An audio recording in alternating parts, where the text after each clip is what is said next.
Former Israeli hostage Eli Sharabi, who was held captive in Gaza, told his brother and the Israeli ambassador to the UN, Danon, that he was shocked by the remarks of the Palestinian representative at the UN Security Council.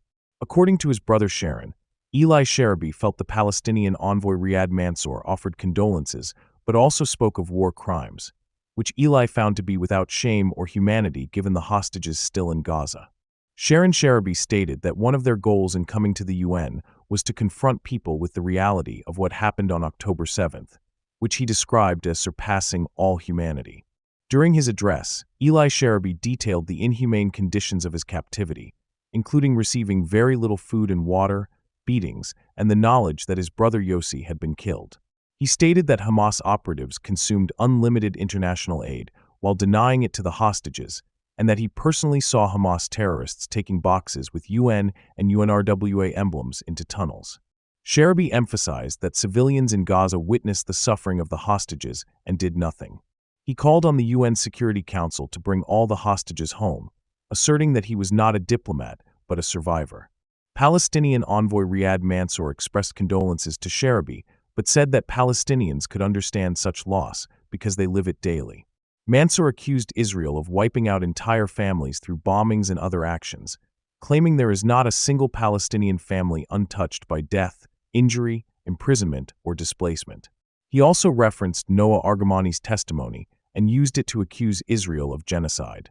Mansour stated that those who suffer most on both sides are the strongest advocates for a ceasefire and that their calls should be heard. The Israeli government unanimously approved the dismissal of Israel's security agency, Shin Bet, Chief Ronen Bar during a meeting early Friday morning. The Prime Minister's office announced that Ronen Bar will conclude his role on April 10, 2025, or when a permanent successor is appointed, whichever comes first.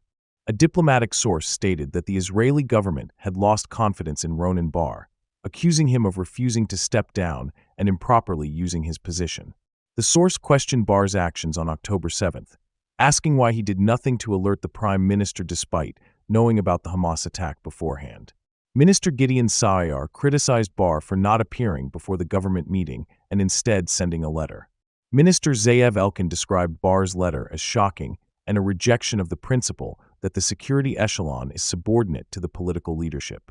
Opposition leader Yair Lapid announced that his party would petition the Supreme Court against the decision, claiming it was intended to halt the Qatar Gate investigation.